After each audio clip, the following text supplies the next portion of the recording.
کہ تو بھائی آدم علیہ السلام کو نام سکھا لیے، پھر فرشتوں کے سامنے وہ چیزیں پیش کر کے کہا ان چیزوں کے نام بتاؤ، تو فرشتے کیا کہتے ہیں؟ کہتے ہیں قالوا سبحانک، تو پاک ہے، لا علم لنا، ہمارے پاس کوئی علم نہیں، الا ما علمتنا، ہمیں تو اتنا پتہ ہے جتنا تو نے ہمیں سکھا دیا، ہمیں تو اتنا پتہ ہے جتنا تو نے ہمیں، لا علم لنا، ہمارے پاس کوئی علم نہیں ہے، اتنا ہی پتہ ہے جتنا تو نے ہمیں سکھا دیا ہے، اس سے زیادہ ہمارے پاس علم، اور یہ کیوں تو نے ہمیں جتنا سکھایا اتنا پتہ ہے؟ فرشتے یہ نہیں کہتے یا اللہ تو زیادہ سکھا، آدم کو دیا تو ہمیں بھی دے، یہ نہیں فرمایا، فرمایا انکا انت العلیم الحکیم، اے اللہ تو علم والا بھی ہے اور حکمت والا بھی ہے، تجھے پتہ ہے کس کو کتنا دینا ہے، جتنا تو نے مناسب سمجھا جناب آدم کو دیا، اور جتنا تو نے بہتر سمجھا وہ تو نے ہمیں عطا فرمایا۔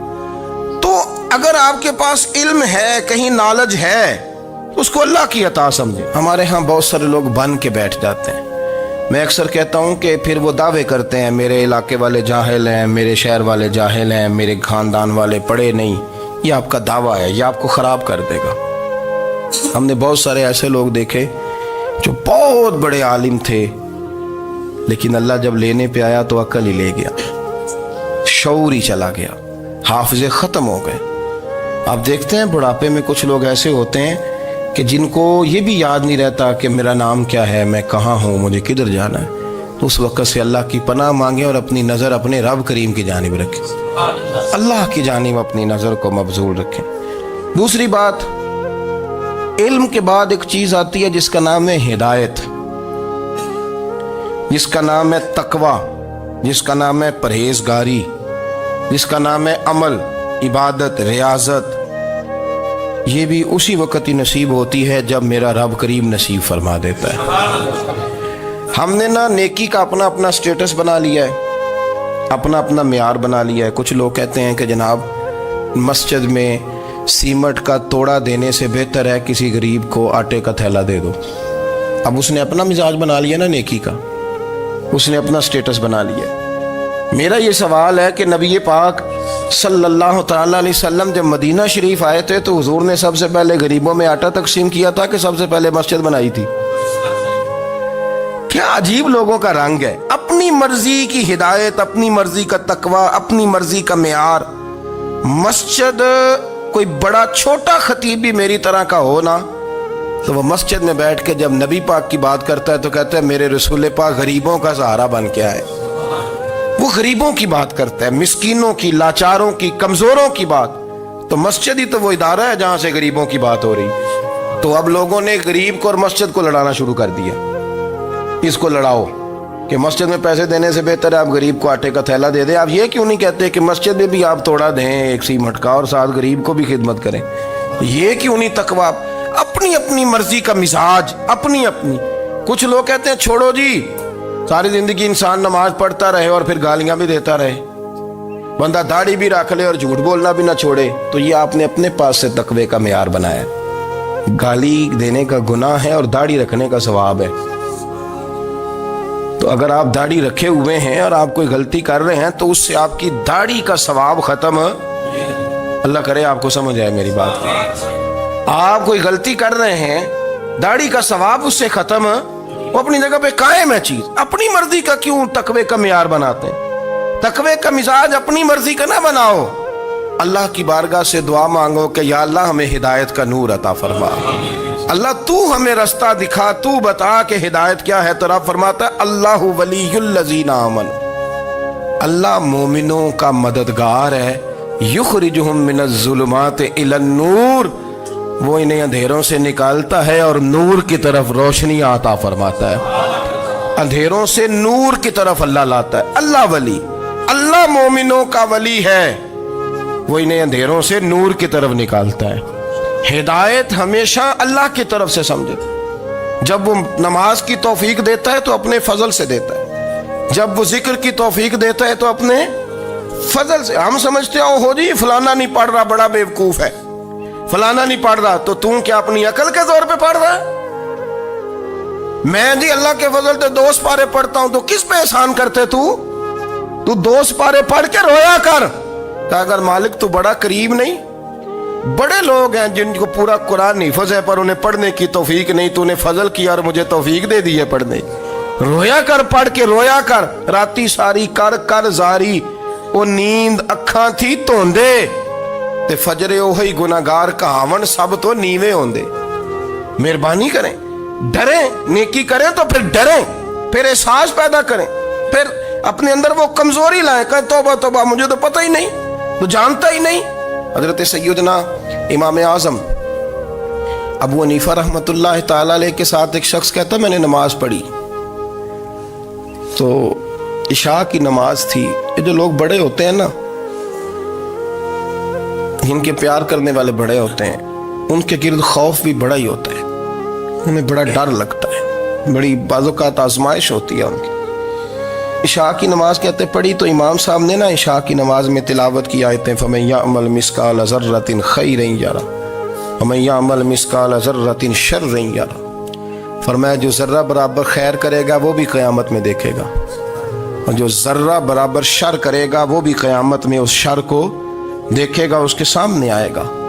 تو وہ شخص کہتا ہے کہ سارے لوگ نماز پڑھ کے چلے گئے تو امام صاحب رحمۃ اللہ علیہ نے اپنی داڑھی پکڑی، رو رہے ہیں، کہتے ہیں وہ ذرہ برابر نیکی کا بدلہ دینے والے، وہ ذرہ برابر شر پہ سزا دینے والے میری سفید داڑھی کو دیکھ مالک، میرے ذرے ذرے سامنے نہ لانا، لوگ تو میری بڑی قدر کرتے ہیں دنیا، میں تو بڑا پہچانا جاتا ہوں، لوگ تو میری راہوں میں پھول لیے کھڑے ہوتے ہیں، مجھے بڑا نوازتے ہیں، قیامت میں رسوا نہ کر دینا، میرے لیے مشکل ہو جائے گی۔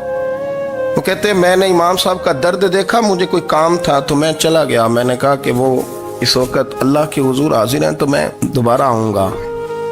کہتے ہیں میں تہجد کا وقت آیا تو امام صاحب وہیں بیٹھے تھے اور ان کی داڑھی آنسوؤں سے بھری ہوئی تھی اور زور سے داڑھی پکڑی ہوئی، کہنے لگے مالک رسوا نہ کر دینا، قیامت میں رسوا نہ کر دینا۔ یار جو ہدایت یافتہ لوگ تھے وہ تو ڈرے ہوئے تھے، وہ تو سہمے ہوئے تھے، وہ تو کہتے تھے یہ اس کا فضل نہیں، اس نے بلا لیا، یہ اس کا کرم نہیں۔ حضرت باعزید بستامی کسی کافر کو دیکھتے تو رو پڑتے، کہتے مالک تو کتنا قریب ہے، یہ بے ایمان رہ گیا، تو نے اپنے فضل سے مجھے اپنے نبی کا غلام بنا لیا، وہ رو پڑتے۔ یہاں تو لوگوں کا دعویٰ ہی بڑا ہے، نمازی اللہ خیر فرمائے وہ تو دوسروں کو گھورتا ہے، وہ کہتا ہے جنت کا میں مالک ہوں، کنجیاں میرے پاس ہیں، میں کسی اور کو گھسنے نہیں دوں گا، اور اگر 2-3 حج کر لے تو پھر تو وہ کہتا ہے کہ اب میرے سے پوچھ کے لوگ جنت میں جائیں گے معاذ اللہ، اور اگر وہ 2 4 5 7 دفعہ کوئی نفل پڑھ لے تو پھر وہ کہتا ہے چھوڑیں جی سارے لوگ بے عمل ہیں، میں اکیلا نیک ہوں۔ نہ ایسا کریں، اپنی توجہ اپنے رب پہ رکھیں، اپنی توجہ اپنے معین الملت والدین، عطائے رسول، ہند الولی، غریب نواز، خواجہ معین الدین چشتی، حضرت خواجہ اجمیر، شاہ اجمیر، والی ہندوستان، آخری عمر میں نا سارا دن روتے گزر جاتا، ساری رات روتے گزر جاتے، ذرا سی کوئی بات کرتا تو رو پڑتے، آنکھیں آنسوں سے بھری رہتی۔ کئی دفعہ اپنے بھی پریشان ہو جاتے ہیں نا کہ یار تو ایک بات کی جان ہی نہیں چھوڑ رہا، تو خواجہ قطب الدین صاحب بختیار کاکی سے لوگوں نے کہا کہ آپ مرشد سے بات کریں، اتنا بھی تو نہیں نہ رونا چاہیے، ہر وقت اس کے آنسو کی کریے، عاشق دا کام ہی رونا تونا تے بنا رویوں نہیں منظوری، یہ عاشق سدا ہی روندا رہندا ہے، پاویں وصل ہوئے تے پاویں دوری، ہر وقت رونے کا کیا مطلب ہے؟ تو خواجہ قطب صاحب کہتے ہیں میں قریب گیا تو میں نے پیر دبائے، میں نے کہا سونیا لوگ تو کچھ بھی نہیں کرتے، تو نے تو کمال کر دیا، 90 لاکھ آدمی مسلمان کر دیا، دنیا کچھ نہیں کرتی، تو نے 50 سال ساری رات مصلے پہ بیٹھ کے رب راضی کیا، تو شہزادہ تھا، حضور کی اولاد تھا، لیکن معین الدین تیرا ایک پلاٹ بھی نہیں، تو نے طالب علم پالے، انہیں غریبوں کو دیا، انہیں نوازا، کوئی شے نہیں تیرے پاس، ہر چیز تو نے، ساری رات روتے ہو، سارا دن روتے ہو۔ تو خواجہ قطب الدین صاحب کہتے ہیں میں نے جب عرض کیا تو خواجہ صاحب مجھے گلے لگا لیا، چیخ مار کے روئے، کہنے لگے قطب الدین پتر داڑھی سفید ہو گئی، جانے کا وقت آ گیا، جو تو نے نیکیاں گنوائی ہیں وہ ہیں صحیح میرے پاس، پر یار کی بارگاہ میں پیش کرنے کے قابل ایک بھی نہیں، تو بارگاہ تو دیکھ کتنی بڑی ہے،